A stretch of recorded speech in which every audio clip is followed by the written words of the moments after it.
versículos de 6 a 9. Filipenses, capítulo 4, versículos de 6 a 9. Deixa ela aberta aí.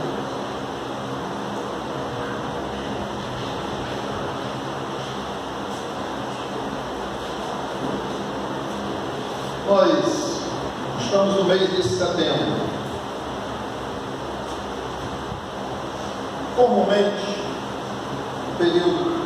esse período do ano, mês de setembro, é lançado, devido ao dia 10 de setembro, é o Dia Internacional, o Dia Mundial de Combate ao Suicídio.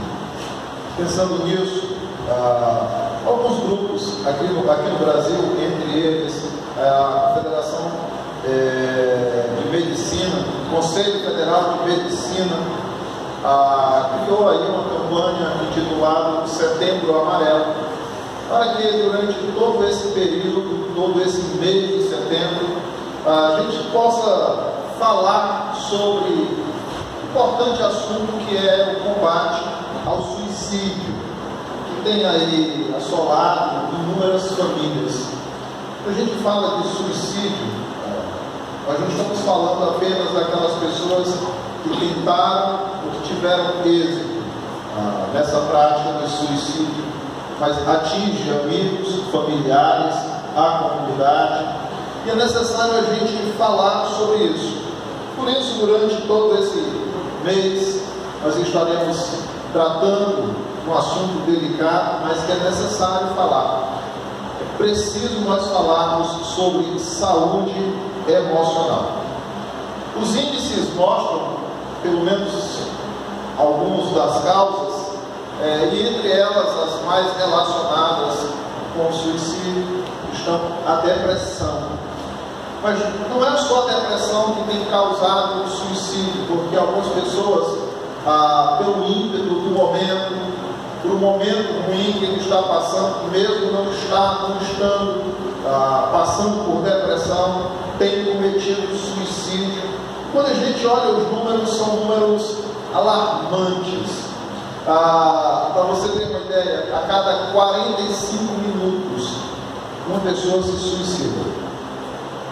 Nós estamos falando de mais de 11 mil pessoas no Brasil por ano que cometem suicídio.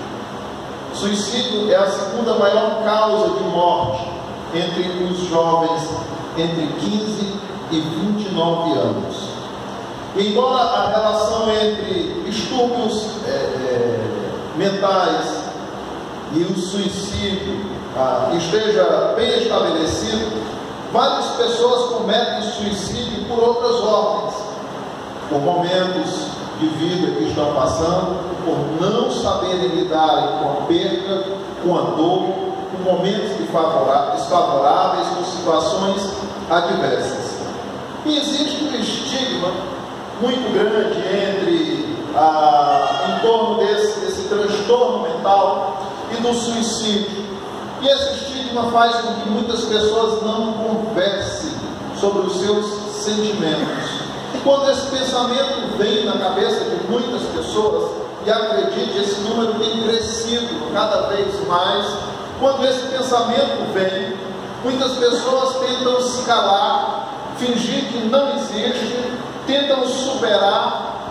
O que é triste é que algumas pessoas não estão conseguindo superar e resolver esse problema sozinho. Por isso, nós precisamos conversar sobre esse tema. Falar é a melhor solução. Se a prevenção é o melhor remédio, então como é que nós vamos prevenir? Prevenimos cuidando da nossa saúde emocional. Uma pesquisa realizada na Inglaterra, segundo a CVV, aponta que a saúde mental é mais fundamental do que na felicidade, do que uma boa renda familiar. Entre os aspectos que podem produzir um bom ambiente para a pessoa viver, felicidade para a pessoa. O primeiro ponto elencado nessa pesquisa não é uma estabilidade financeira, e sim uma saúde emocional. Nessa mesma pesquisa, vai apontar que aquilo que traz mais descontentamento e tristeza a um indivíduo, apontando como uma primeira pesquisa, também vai apontar nessa segunda, que não é, em primeiro lugar, a preocupação com o dinheiro, que não é porque alguém não tem uma renda suficiente. O maior índice de preocupação, o maior índice está na saúde emocional. Aquilo que mais angustia, aquilo que mais tira a paz das pessoas é a saúde emocional. Pensando nisso, durante todo esse mês, nós estaremos trazendo mensagens aqui, tanto aos domingos quanto nas terças-feiras, sobre saúde emocional. Precisamos falar sobre isso. E, consequentemente, estaremos tentando combater o suicídio, cuidando da nossa saúde emocional. Semana passada nós já havíamos iniciado, na semana passada falamos sobre desânimo e sobre tristeza. Como isso afeta o crente e o descrente, e que não existe esse super crente que não desanima e que não entristece. Hoje eu quero falar e quero conversar sobre uma coisa que, se nós formos sinceros, de uma forma ou de outra, em um certo nível, todos aqui, sem exceção, já experimentaram isso, já passaram por isso, e eu estou falando de ansiedade, coisa que alguns especialistas chamam de o mal do século, ou o grande mal do século. A gente vê pessoas relatando isso muito novas, crianças sofrendo de ansiedade. Mas o que é a ansiedade? Como que a gente pode verificar se nós estamos ansiosos ou não? Bom, em termos técnicos, a ansiedade é uma reação natural do corpo diante do estresse da vida. É um estado emocional caracterizado por sentimentos de preocupação intensa, excessivo e persistente medo do cotidiano. Pessoas que vivem preocupadas com hoje, com ontem, com amanhã. Pessoas que vivem com medo do que passou, com medo do hoje, com medo do amanhã. Pessoas que não conseguem simplesmente desligar da sua mente, que ainda dormindo, continuam preocupadas. Vocês querem ver um desses sintomas e saber se nós somos ou não somos, em níveis diferentes, ansiosos? Se nós fizermos uma pesquisa rápida aqui para verificarmos quem acorda cansado, muita gente acordaria, muita gente levantaria a mão. Se a gente perguntasse quem tem dificuldade para dormir, muita gente também se acusaria. Embora sejam sintomas físicos que podem ser apresentados também por outras doenças, esses sintomas, como irritabilidade, preocupação, mudanças drásticas de humor, elas sempre vêm associadas a uma preocupação, a uma mente que não consegue se desligar, que não consegue parar. Estamos sempre pensando, estamos sempre preocupados, estamos sempre procurando uma saída, estamos sempre olhando para o amanhã, às vezes também olhando para o ontem. Isso é fruto de uma sociedade urgente e consumista. Hoje nós não temos mais tempo para contemplarmos o belo ou apreciar a vida. Nós vivemos ligados 24 horas. As pessoas vão dormir tarde e preocupadas em acordar cedo no dia seguinte, porque o dia ainda nem começou e a sua agenda já está lotada. nós não conseguimos mais tempo para desfrutar da vida, para aproveitar a vida, para aproveitar os filhos, as coisas boas da vida. E qual o resultado de tudo isso na nossa própria vida? Será que nós temos feito bom uso daquilo que Deus tem nos dado, o presente de Deus, a nossa vida? Como nós temos reagido diante de tudo isso que nós temos vivido? Nas rodas de amigos, os amigos se encontram, como o sábado agora, ontem nos encontramos, grupo de irmãos aqui da igreja, estavam juntos, era um churrasco, tinha muita carne, comida, diversão, e nesses papos descontraídos, às vezes a gente está lá conversando, se divertindo, e a nossa mente está no trabalho. A nossa mente está, ei, que hora eu tenho que chegar em casa? O que é que eu vou fazer quando eu chegar em casa? E amanhã? Para aqueles que são empreendedores, detestam uma palavra: feriado. Você já percebeu como nós estamos constantemente ligados, que nós não conseguimos parar?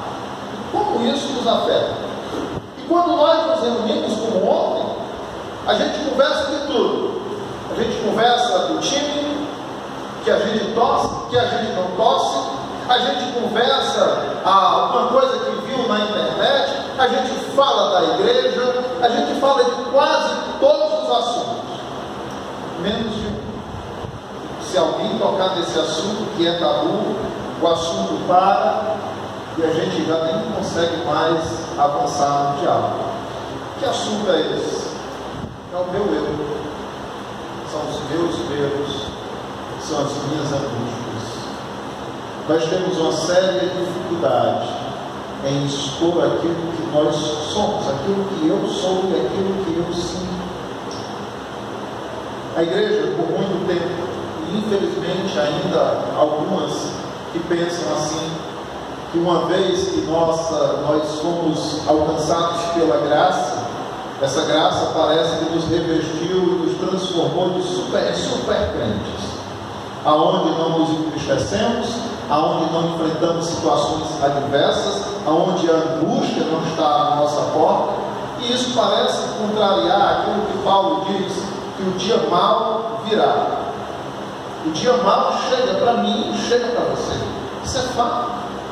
E nós precisamos aprender a conversar sobre coisas que para nós ainda são tabus. A nossa saúde emocional, como está a nossa mente, como está o nosso eu, como está a nossa alma. Nós precisamos aprender a conversar sobre isso.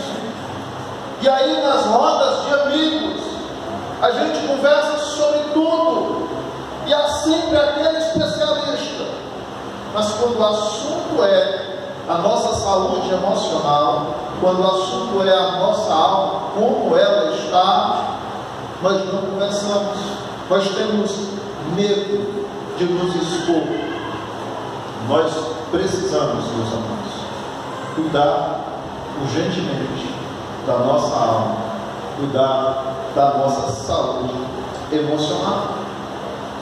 Doutor Augusto Cury, psicanalista e psicólogo, ele diz o seguinte acerca de um grupo de pessoas que é afetada por essa forma de vida nos dias de hoje. Embora a palavra seja muito bonita, e eu já ouvi pessoas que até de certa forma se alegram por terem esse tipo de pensamento, é a tal da síndrome do pensamento acelerado. Pessoas que estão fazendo uma coisa aqui e já estão pensando em 2, 3, 4, 10 para daqui a 10 minutos, daqui a 2 dias, daqui a uma semana.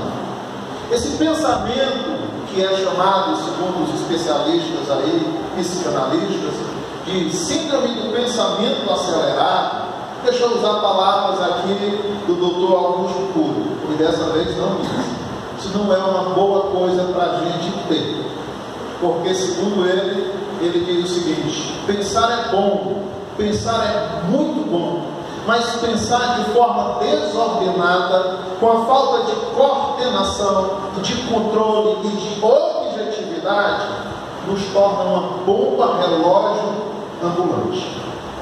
Porque essa síndrome, esse pensamento acelerado, vai gerar em nós o alvo da nossa conversa: ansiedade, preocupação. Segundo Augusto Cury, ele vai dizer que isso é um gasto emocional e fisicamente desnecessário. Nós não temos a necessidade de viver com essa síndrome do pensamento acelerado, viver pensando no amanhã, viver pensando no que nós vamos fazer.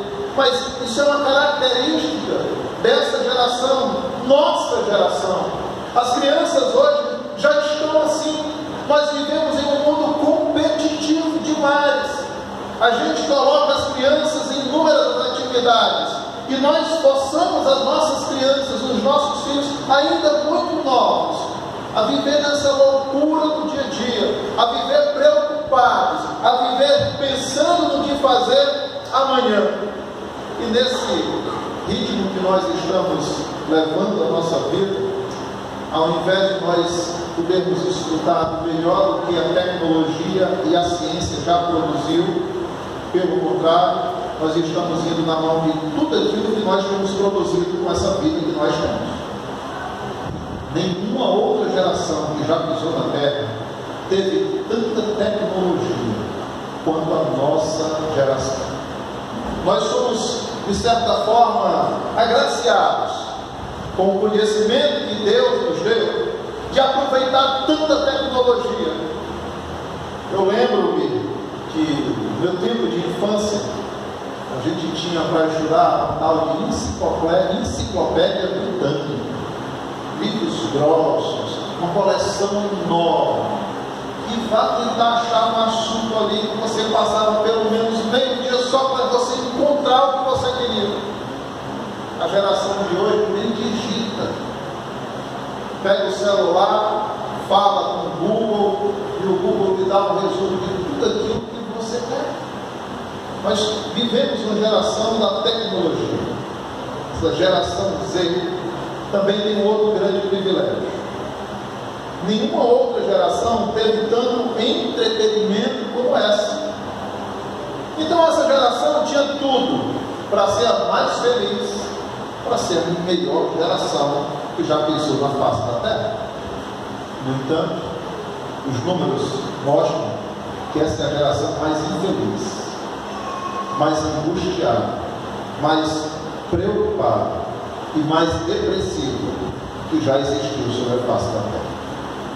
Então parece que nós não estamos fazendo o nosso dever de casa quando nós estamos nos preocupando tanto com o dia de amanhã e esquecendo coisas primordiais com a nossa própria vida.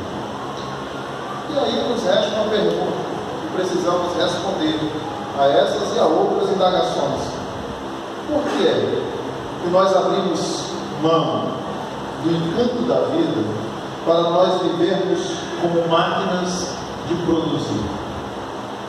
Por que a gente não consegue mais se alegrar contemplando a vida, contemplando o belo? Por que é que nós simplesmente nos transformamos em máquinas de produzir? E produzimos, e produzimos, e produzimos, e produzimos, e nunca é o suficiente. Então eu gostaria de darmos continuidade à nossa saúde emocional hoje, falando de mais um aspecto. Agora sobre ansiedade. Semana passada nós falamos sobre medo, sobre tristeza, sobre desânimo. E eu peço que os amados irmãos comecem a tentar unir essas mensagens, porque ela vem em sequência, uma após a outra. Embora você possa ouvi-la e ter entendimento uma da outra separada, seria muito bom, proveitoso para os amados irmãos que ouvissem, tivessem ali a capacidade de como ouvir uma após a outra. Semana passada nós vimos que alguns dos erros que nós cometemos, aprendemos com Elias, é querer nos isolarmos. Isso é terrível para nós. Hoje falando sobre ansiedade. A grande pergunta é como cuidar da nossa vida diante da ansiedade. Então agora, abra sua Bíblia. Filipenses, capítulo 4, os versículos de 6 a 9.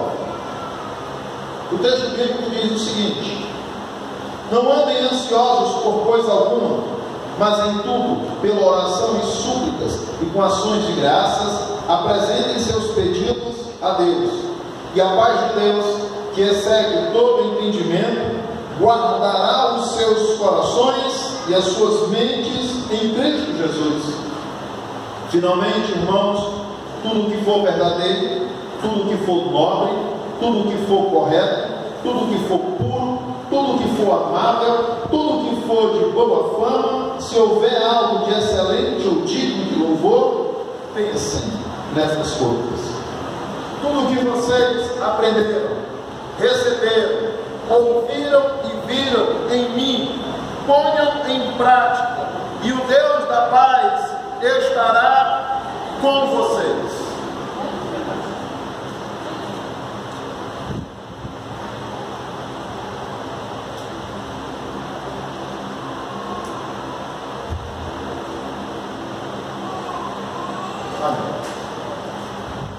Na carta aos Filipenses, chegamos no texto que nós acabamos de ler, Paulo está concluindo um pensamento que ele começa a criar lá no primeiro capítulo, quando ele escreve aos Filipenses. E Paulo já vem trabalhando nos capítulos anteriores algumas pequenas questões que podem gerar ansiedade na nossa vida.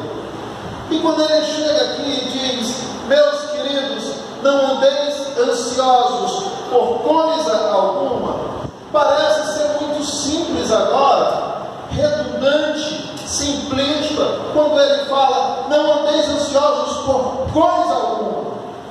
Parece ser muito simples agora nós não estarmos ansiosos, preocupados, pensando no dia de amanhã, pensando nas coisas que vão acontecer. Parece então que seria apenas desligar uma chave, desliga em nós, quando na verdade o que Paulo está chegando aqui é ao final de um pensamento que inicia no começo do capítulo, no começo do livro, e ele começa a trabalhar algumas das questões que em muito podem nos trazer ansiedade. E eu gostaria de compartilhar com os amados irmãos algumas dessas questões que podem e irão nos auxiliar quando a questão é ansiedade na nossa vida. Paulo, lá no capítulo 1, ele começa a falar de uma das coisas que pode trazer ansiedade à nossa vida, nosso coração. E o que ele começa a tratar lá no capítulo 1 é que tem coisas que nós não temos controle nas nossas vidas. Paulo está preso agora em Roma e escreve aos Filipenses. E quando ele escreve aos Filipenses, ele começa a falar de que Deus está no controle de todas as coisas. Ele começa a relatar de que sim, há coisas que ele não tem controle, mas de que Deus está no controle de absolutamente todas as coisas, e que a prisão dele, eu queria convidar você a ler esse texto ainda em Filipenses agora capítulo 1, do versículos 21 a 27, porque o texto bíblico vai dizer o seguinte: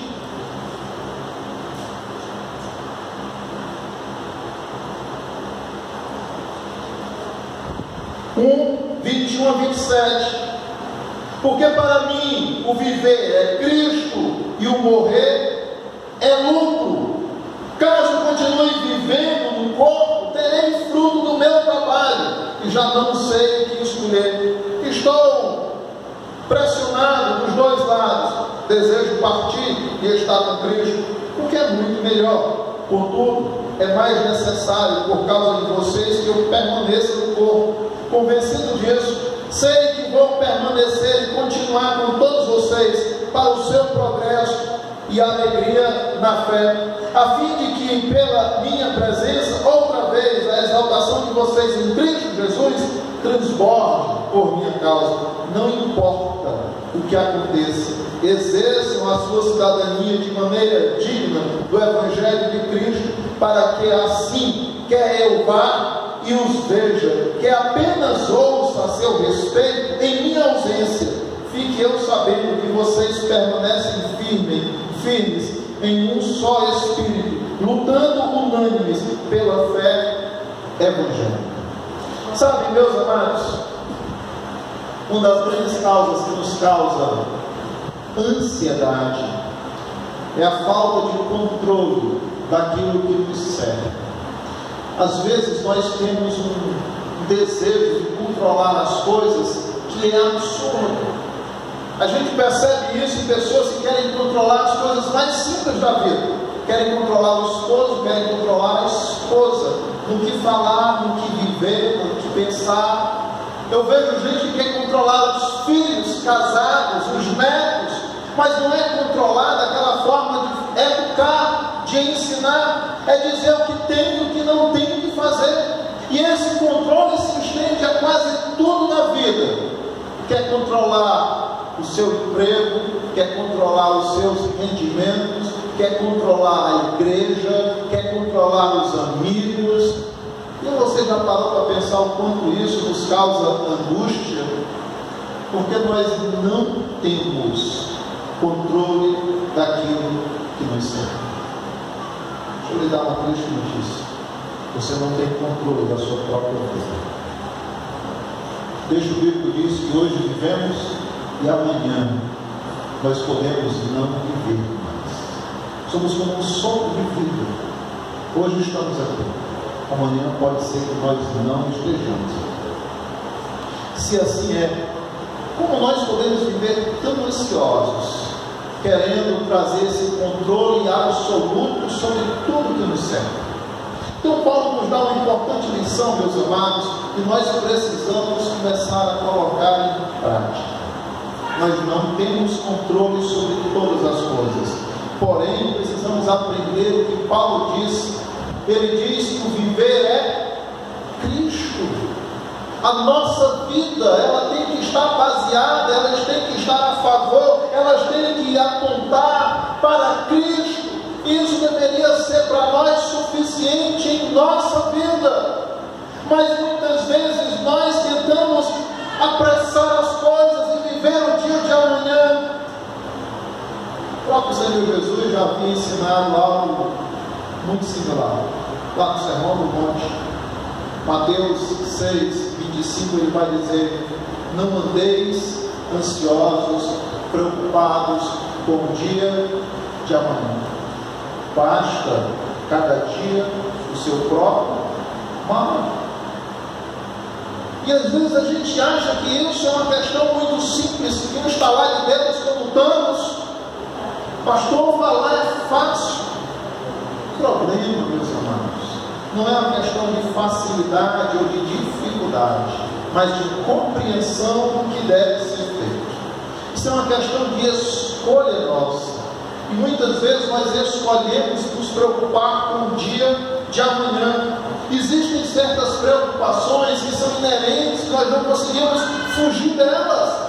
Nós nos preocupamos com os nossos filhos, nós nos preocupamos, sim, quais são as amizades que estão andando com os nossos filhos, nós nos preocupamos se os nossos filhos, por exemplo, estão com saúde. Essas preocupações nós não conseguimos fugir delas, porque é inato em nós, faz parte de cada um de nós, para que a gente consiga até dar uma boa ou uma certa dose de tranquilidade aos filhos, de educação e de saúde deles. Porque se não houvesse esse nível mínimo de preocupação, talvez eles morreriam. Mas a questão é que nós estamos passando do ponto quando o assunto é preocupar-nos com alguma coisa. Nós estamos passando do ponto quando aquilo que nós queremos controlar foge da nossa ossada. Nós não temos esse poder. Então Paulo começa a nos orientar lá no primeiro capítulo, que há coisas controle.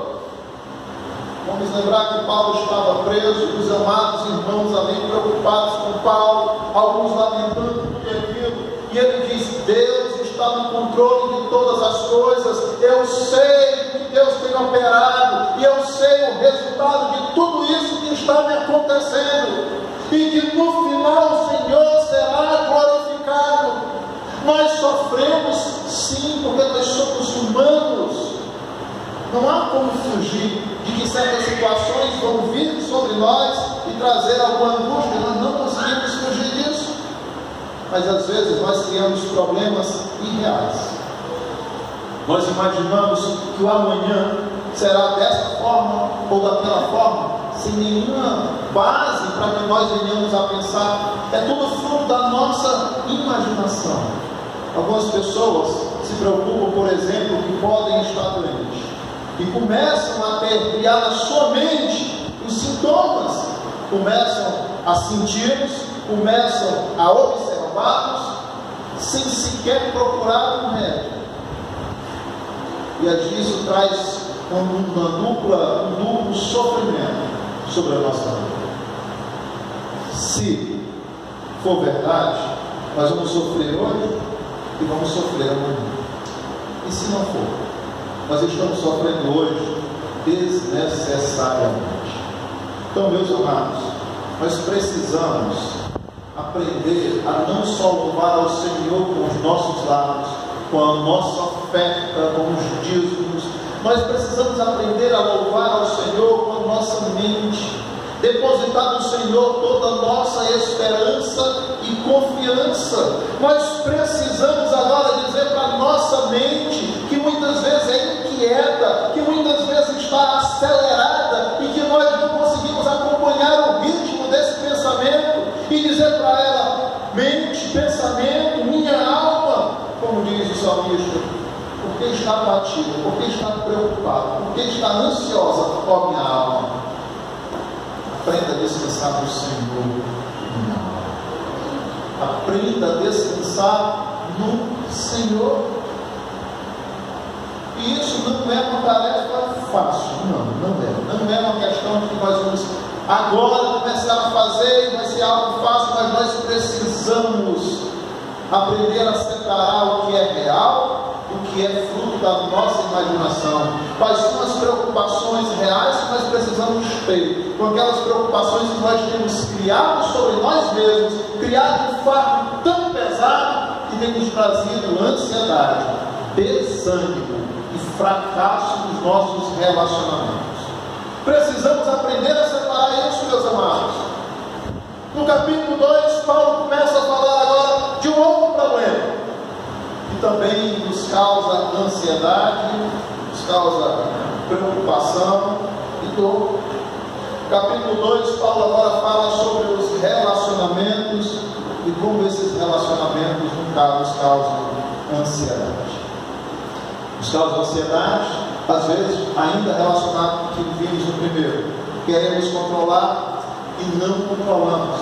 Às vezes nos causa ansiedade, porque nesses relacionamentos nós acabamos tendo medo, angústia e incertezas sobre a pessoa que nós estamos nos relacionando, quer seja com um amigo, quer seja com um irmão da igreja, quer seja com filhos, quer seja entre os cônjuges.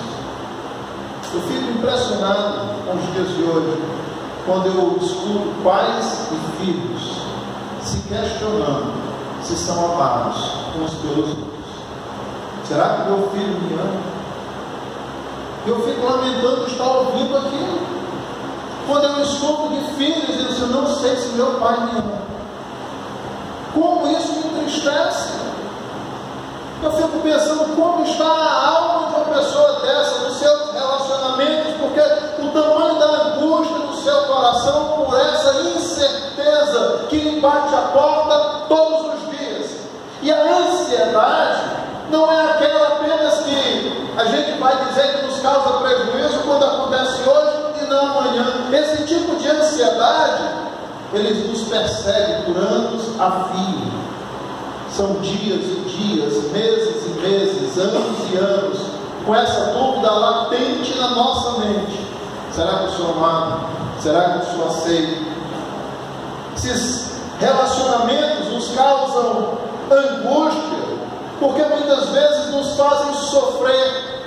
E um relacionamento pode nos fazer sofrer muito mais do que as circunstâncias.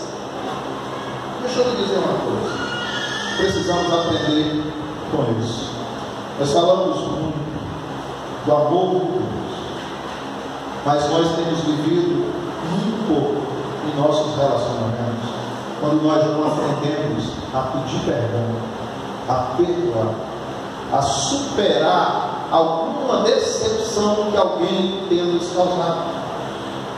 Existe alguém aqui perfeito? Se tiver, por favor, levante a mão. Eu terei muito prazer em lhe conhecer e aprender com você.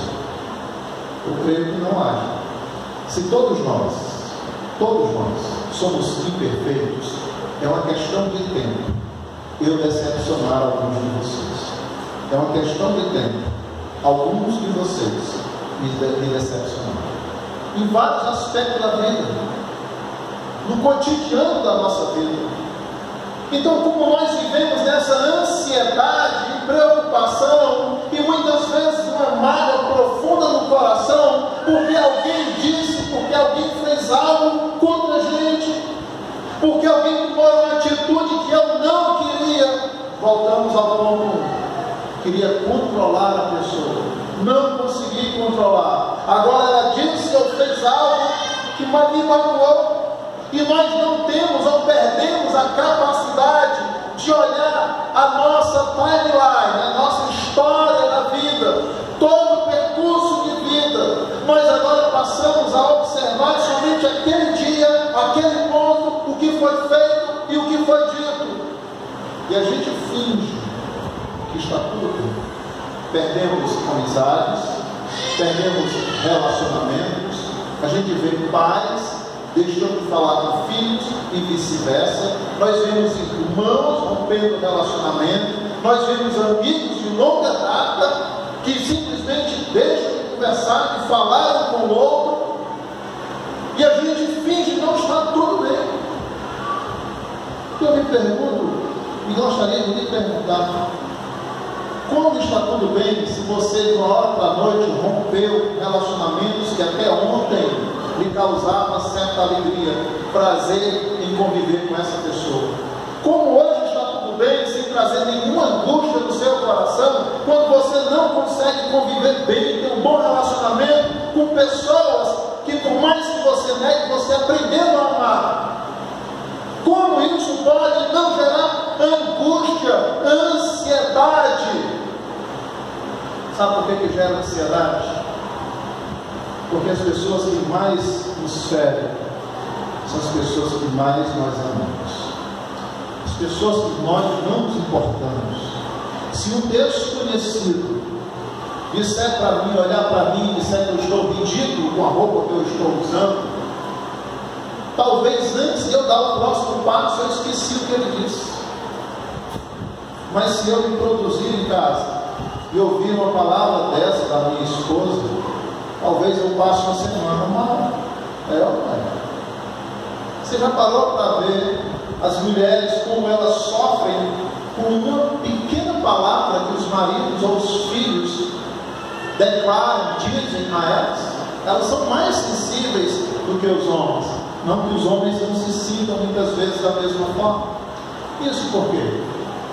E é incrível que os homens às vezes têm esse pensamento muito pequeno, porque dizem o seguinte: fulano disse isso, fulano fez aquilo e tu não fez nada.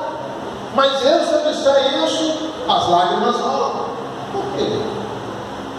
Porque as pessoas que nós mais amamos, as pessoas que nós mais nos importamos com ela, é tão importante a opinião dela, que uma opinião contrária tem o poder de acabar com a gente, tem o poder de nos derrubar. Tem. E aí a gente finge que aquilo não aconteceu. A gente tenta erguer a cabeça e avançar, negando que existe uma dor, uma angústia, negando que a nossa alma não está boa, não está bem, mas tentamos avançar. mas os nossos relacionamentos estão rompidos, estão quebrados, e Paulo começa a tratar disso. Então, meu querido, deixa eu lhe dizer uma coisa: é necessário para a sua saúde emocional que todos os seus relacionamentos estejam em ordem. Não é só voltar a falar com quem você deixou de falar. Além de ser uma tremenda falta de educação, você deixar de falar com alguém. Isso passa por outras questões éticas e espirituais. E às vezes a gente tem se angustiado, tem causado ansiedade no nosso coração, porque uma das coisas que a gente pensa, por mais que a gente negue, é como a outra pessoa me vê ainda. A gente deixa de falar com pessoas que a gente gosta.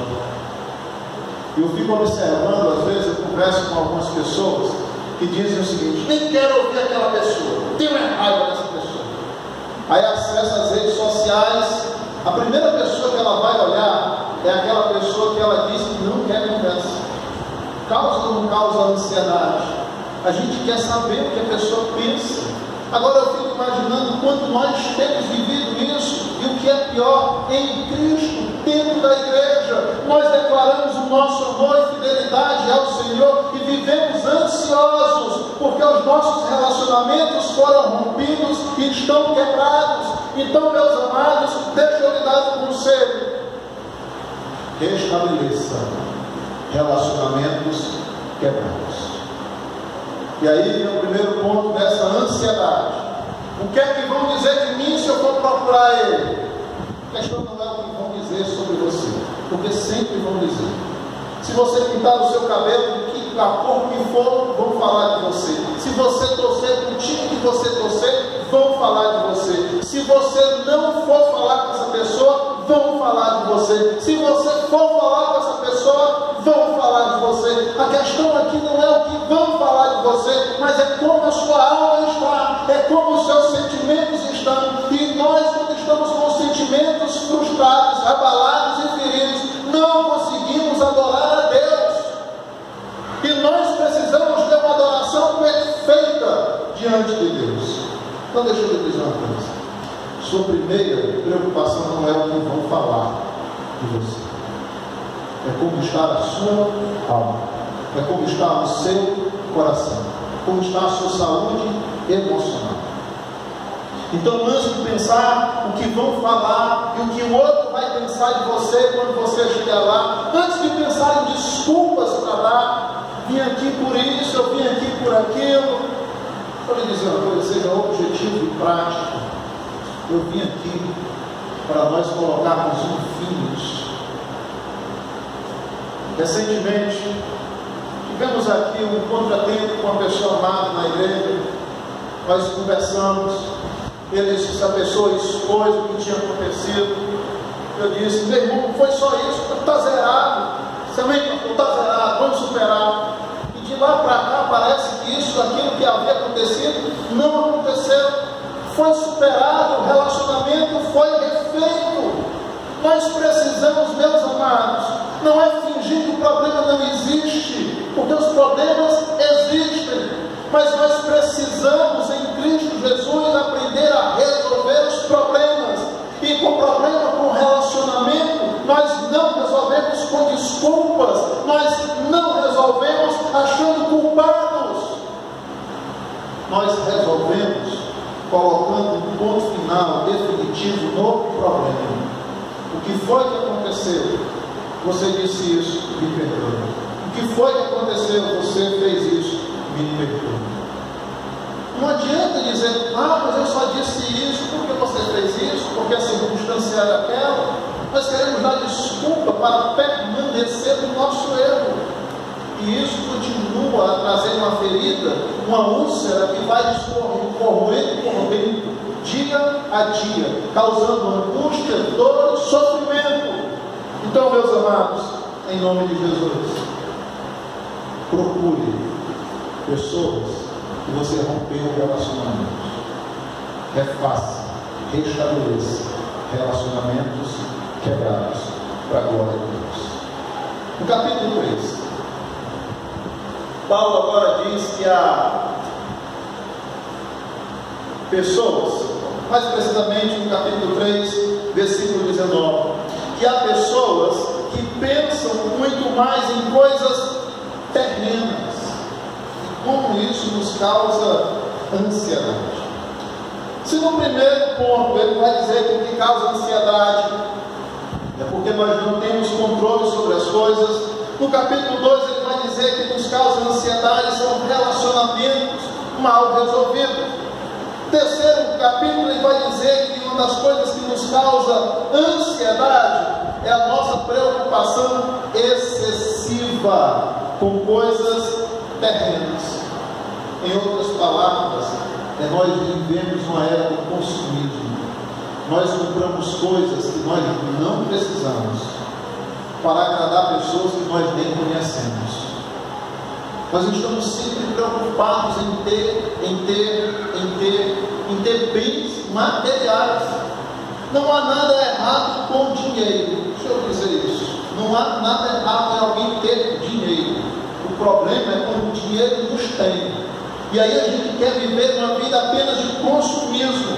Nós vivemos uma vida desenfreada, querendo comprar, querendo expor, querendo exibir. E a gente vive uma tecnologia que isso facilita muito a nossa vida. E a gente fica observando que pessoas lá não é apenas expor o que comprou, às vezes falsos sentimentos. A gente conhece pessoas que estão dilaceradas por algum problema, que acabaram de conversar com a gente, aí postam nas redes sociais um sorriso, uma festa, e diz que está tudo bem. Essa exposição desnecessária por um consumismo, não apenas financeiro, mas de ostentação do ter, de mostrar que tem acabado conosco, porque a gente está sempre fazendo comparações. A gente olha para o vizinho e vê que a grama do vizinho é mais verde do que a nossa, e agora nós precisamos ter uma grama também da mesma forma. Se alguém montar uma piscina, construir uma piscina, temos que ter uma maior. Se alguém trocar de carro, também precisamos trocar. Se alguém fizer isso, precisamos agora fazer a mesma coisa. Nós estamos vivendo em uma vida de disputa constante, de consumismo, e isso traz ansiedade tremenda à nossa vida, porque a nossa preocupação não é agora sermos bons pais, mas é se nós vamos conseguir dar aos nossos filhos o que nós não tivemos. E a gente acaba empurrando para os nossos filhos a mesma preocupação que hoje nós vivemos. Quantos e quantos pais eu escuto falar: vou dar para o meu filho tudo o que eu não tive. E você sabe se ele precisa, e você sabe se ele quer, e você sabe se é necessário isso. Então entenda que o fruto, aquilo que é o alvo, do que nós estamos pensando para o filho, não é o bem-estar dele, não é por ele, é por nós. Era para suprir carências nossas. Então nós almejamos que os nossos filhos agora vão se formar nessa ou naquela faculdade. Quem desejou isso? Voltamos ao primeiro ponto. Queremos controlar os nossos filhos. Vivemos uma vida de consumismo. Outro aspecto que a gente começa a observar nessa vida de desenfreada, do pensamento acelerado, é que tem gente, meus amados, que vive entre dois polos na sua ansiedade. Ou vive com os olhos no passado, ou vive com os olhos no futuro. Tudo terreno, o que Paulo está dizendo. O pensamento meramente terreno. Pessoas que olham ao passado e vivem atormentados, a isso nós damos o nome de remorso. Pessoas que não tiveram arrependimento por algum erro ou falha no passado, mas são corroídas pelo remorso do que foi feito. Não conseguem se perdoar, não conseguem perdoar a outras pessoas. O que foi dito é algo terrível, o que foi feito é algo inesquecível, indesculpável, imperdoável. Então existem pessoas que estão constantemente olhando ao passado, pessoas que não conseguem viver o hoje. Existem pessoas que estão sempre lembrando de pessoas situações, de momentos vividos, e que estão constantemente, vez ou outra, colocando isso na sua frente. Você faz uma reunião de casais, de amigos, de pequeno grupo, a pessoa dá um jeito de lembrar do que foi feito lá atrás, porque me magoaram, porque foi feito isso, porque aconteceu aquilo. Não consegue viver o hoje. Existe outro grupo de pessoas que estão constantemente preocupadas com o amanhã. Tem gente que não pensa em casar, porque primeiro tem que fazer faculdade, tem que arrumar um bom emprego, tem que ter um bom dinheiro, porque senão como é que vai casar? Eu fico pensando que vai casar com quanto tempo? O que é um bom emprego? O que é um bom salário para você? Você não vai casar nunca. Porque se sua preocupação é juntar dinheiro suficiente, nunca você vai ter dinheiro suficiente.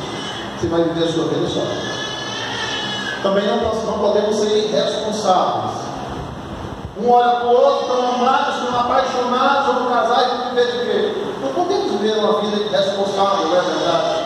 Mas também nós não podemos viver uma vida preocupada demasiadamente, só com bens materiais, preocupados com amanhã, de tal forma que não sobra tempo para contemplar o hoje e o que Deus tem feito nos nossos dias hoje. Muitas vezes nós temos recebido bênção de Deus, os nossos filhos são heranças do Senhor. E ao invés de nós aproveitarmos as bênçãos do Senhor, ver eles crescendo e desfrutar da sua infância e adolescência, a gente perde muito tempo preocupado com o amanhã, em trabalhar demasiadamente para que ele tenha um bom futuro. O futuro chega para a criança e parece que nunca chegou para os pais dessa criança, porque estão sempre pensando no amanhã. Meus amados, nós precisamos fazer como Paulo. Capítulo 3, os versículos 13 e 14, Paulo vai dizer o seguinte: que ele agora deixa as coisas para trás, as coisas que para trás ficam, e ele avança para o alvo, que é Cristo Jesus. Meus amados, nós precisamos deixar o nosso passado no passado, precisamos superar dor, angústia, sofrimento e tudo que já passou, porque tudo já passou. E se nós estamos em Cristo, somos novas criaturas, e eis que tudo se faz, então precisamos